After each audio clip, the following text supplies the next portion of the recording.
Le scan politique vidéo l'ex-LR est dans le viseur de la justice, soupçonné d'avoir reçu de la part de l'ancien garde des Sceaux des informations sur une enquête le concernant. Christophe Castaner a annoncé jeudi matin que le comité éthique de l'REM allait être saisi. C'est la descente aux enfers pour Thierry Solère. Depuis les révélations du Canard enchaîné, mercredi, le député des Hauts-de-Seine, ex-LR fraîchement rallié à La République En Marche LREM est dans le viseur de la justice. Selon l'hebdomadaire, l'élu de Boulogne-Billancourt aurait reçu des informations de la part de Jean-Jacques Urvoas, alors garde des Sceaux, sur une enquête pour fraude fiscale le concernant.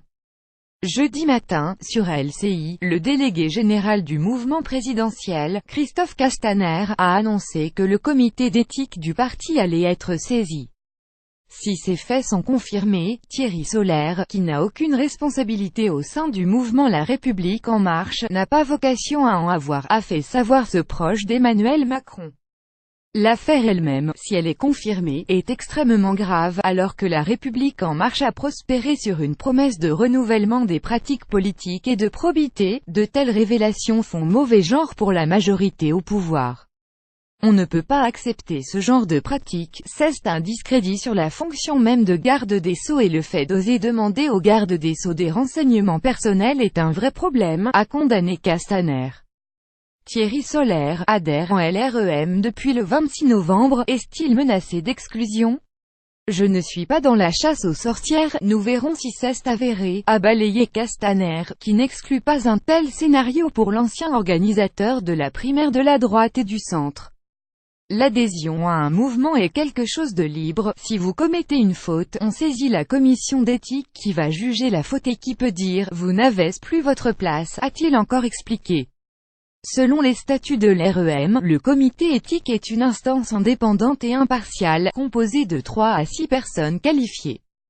Le comité d'éthique veille au respect des principes éthiques s'imposant au mouvement et à ses adhérents, est-il écrit sur le site internet de l'REM. Déjà exclu de son ancien parti Les Républicains en octobre pour son soutien au gouvernement actuel, Thierry Solère a été sommé de quitter son poste de questeur dans la foulée de son ralliement à LREM. Mercredi soir, en pleine tourmente, le député rencontrait pour la première fois les adhérents LREM de sa circonscription. Jean-Jacques Urvoas, ancien ministre PS de la Justice, aurait transmis, pendant l'entre-deux-tours de la présidentielle, la synthèse des remontées d'informations de la Direction des Affaires criminelles et des grâces des ACG concernant l'enquête préliminaire ouverte le 6 septembre par le parquet de Nanterre à l'encontre de Thierry Solère. Si les faits étaient avérés, évidemment ce serait une affaire très grave, a réagi mercredi l'actuel ministre de la Justice, Nicole Belloubet. La Cour de cassation a saisi pour avis la Cour de justice de la République CJR, seule à même de poursuivre des ministres pour des crimes et délits commis dans l'exercice de leurs fonctions. C'est surprenant et choquant, a jugé de son côté le président de l'Assemblée nationale, François de Rugy, jeudi matin sur RTL.